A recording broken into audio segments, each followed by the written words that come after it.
Fox News contributor, investigative reporter Sara, Fox News legal analyst Gregg Jarrett, Fox News national security strategist, former deputy assistant to the president Sebastian Gorka. It was March 8th of last year.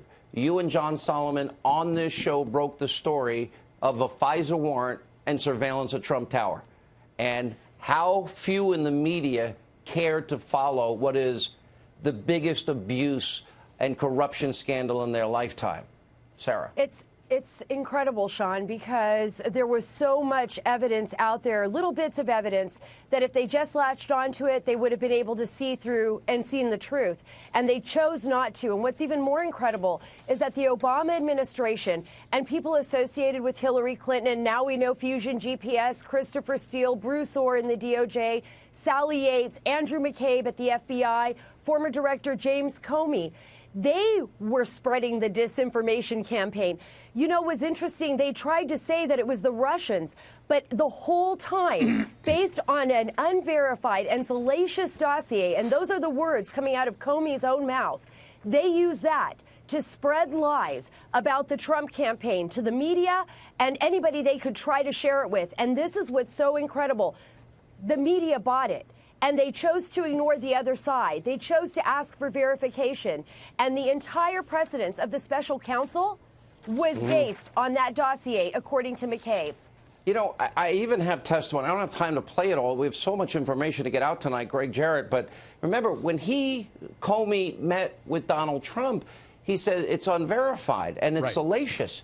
But 2 months earlier, he was arguing just the opposite. And the worst part is, they knew where this dossier came from, and they never told the FISA court. Criminally speaking, is he in jeopardy tonight? Oh, absolutely. I mean, this is just proof of government corruption, and it's sad. The FBI and the Department of Justice, they concealed evidence, and they deceived a federal judge. They knew this was a fabricated document, knew it was paid for by Democrats and Hillary Clinton. They knew that the guy who authored it said he was desperate to stop Trump, and yet they used it. They signed a document in front of a judge that said, we vouch for the reliability and authenticity of this document. In other words, they were lying to the judge. That's a crime. 18 U.S.C. 242. It's abuse of power. And it's tragic that the people that we expect to uphold and enforce the law are breaking it. This is the proof. So, Sebastian, this is what they knew. They knew the dossier was false. They knew that Hillary Clinton paid for the dossier. They never told the judge. They knew the guy that was responsible, Steele, hated Donald Trump and didn't want him to win. They knew they couldn't spy on a Trump associate without the dossier. They were shut down the first attempt they tried to get it, and then they got it on the second shot and admit without it they never would have got it. Sean, let's just remember what happened 11 months ago. The president tweeted out that his campaign had been spied upon. He was ridiculed by the left and the mainstream media.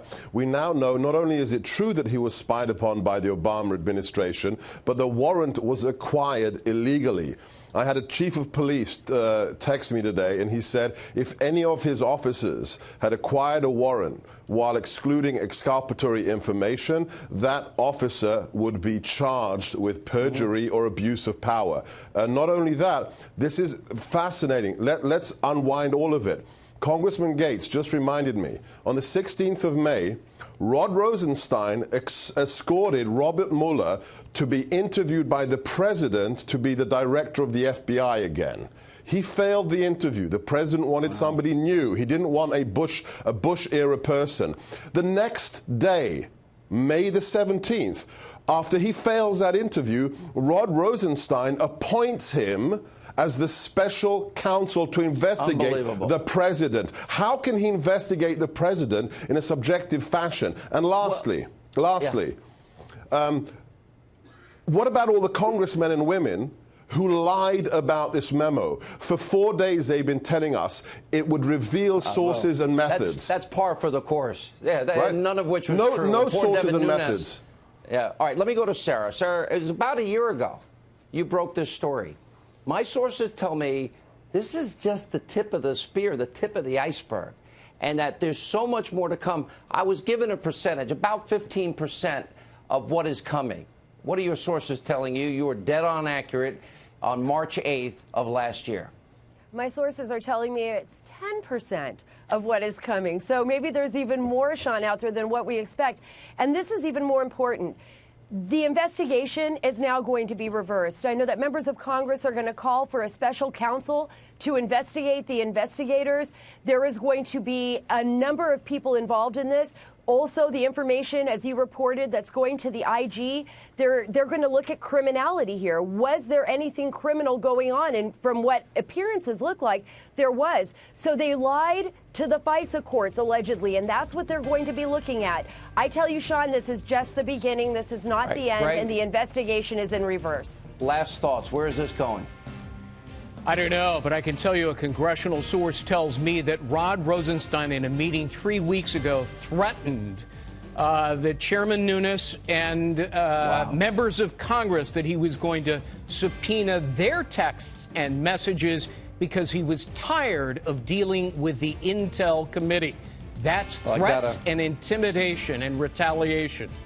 All of you have been doing the work of the media for an entire year and sharing it with our audience. I can't thank you all enough. I wish it didn't happen, though.